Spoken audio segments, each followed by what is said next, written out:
I've been feeling a little anxious lately.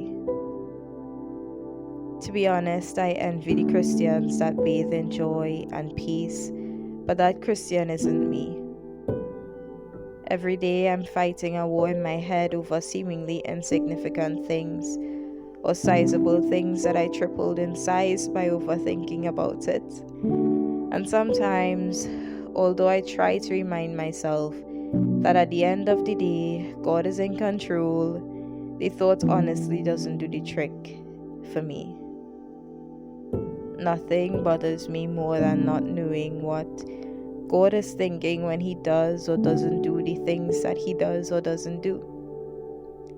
So I decided that today I would take the time to have a session with you all where we just be mindful about our thoughts, be mindful about the lies that anxiety or depression causes us to believe, and to check them, to erase those lies, and to write the truth in their place in our hearts.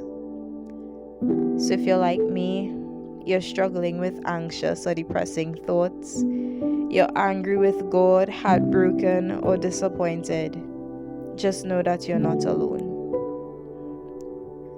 So, with that said, let's jump into it.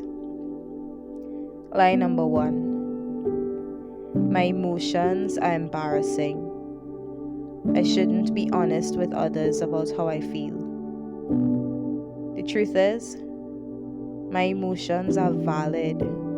Regardless of the opinions of others, I should never feel ashamed for being honest about how I feel.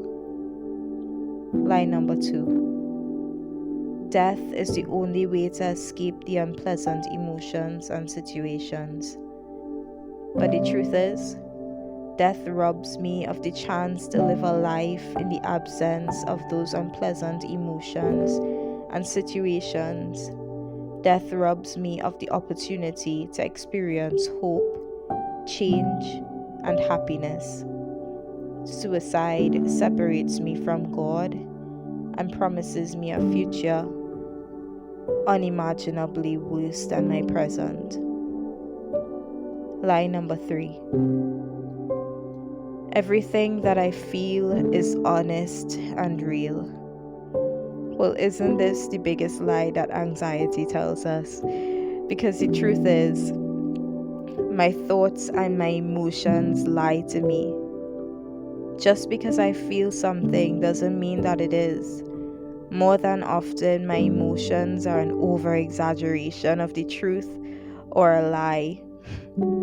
I must think about how I'm thinking to determine whether or not it aids my mental and emotional health or destroys it.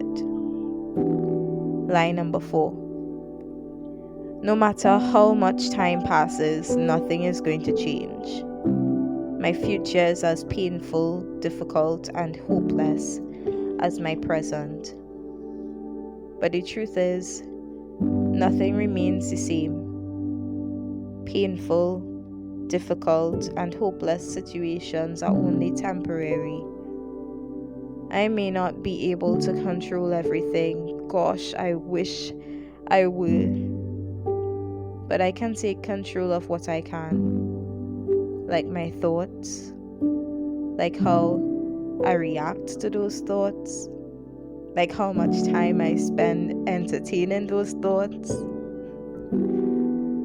and the other things that I am able to control.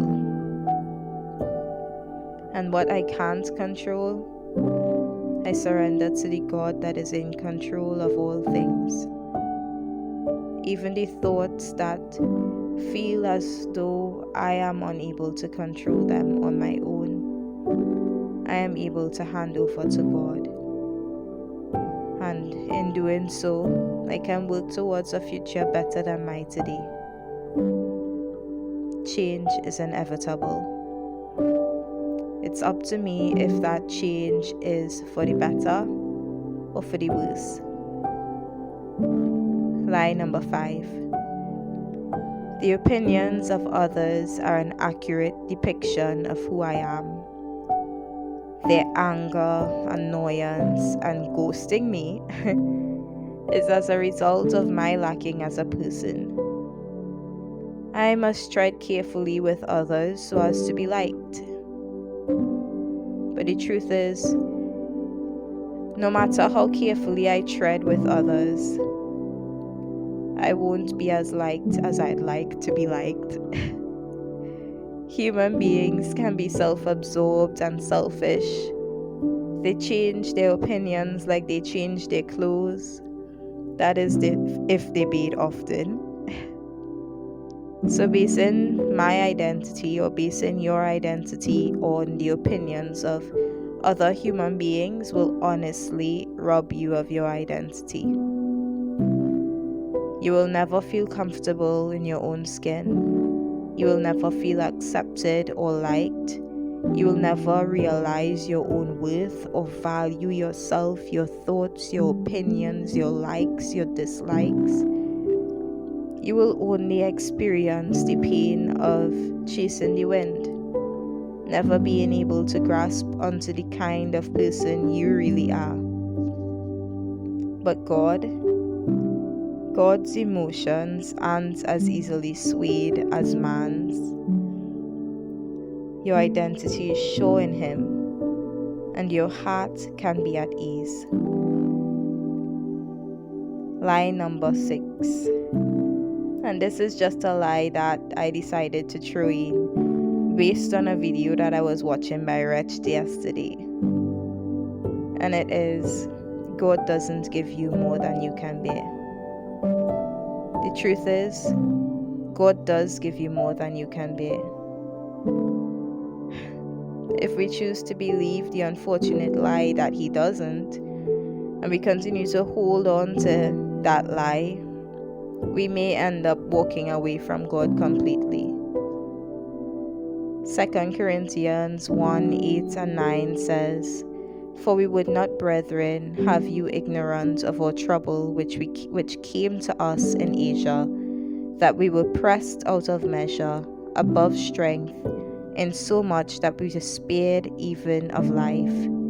But we had the sentence of death in ourselves, that we should not trust in ourselves, but in God, which raiseth the dead." Paul says that they were pressed out of measure, above strength, and so much so that they despaired even of life. I don't know about you, but to me that sounds quite like God giving them more than they can bear. What does this have to do with anxiety? Maybe for others, external pressures bring them to the point of exhaustion. But for some of us, it's the internal battles that drain us dry, that makes us feel like leaving this earth for good.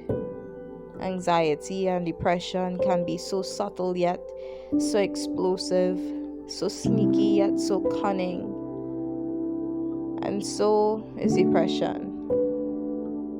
For those that struggle with these two mental illnesses, whether in the lesser or more extremes, this is the more than we can bear. But the good news is, you are not alone. You will never be alone. God is with you. God sees you and He hears you, even when you don't feel like He sees you and hears you. There is hope. And if you need strength to endure, you can ask Him for strength to endure. You don't have to do it on your own. Don't bottle up the emotions until you explode. Don't allow yourself to sink into the depths of anxiety and depression where there's no return. If you feel like picking up a knife or a rope or anything of the sort, try Jesus. Try drowning yourself in the Word of God. Try allowing Christ to renew your mind, so that even if the situation doesn't change, you'll have peace, you'll have joy, and you'll have strength to see another day.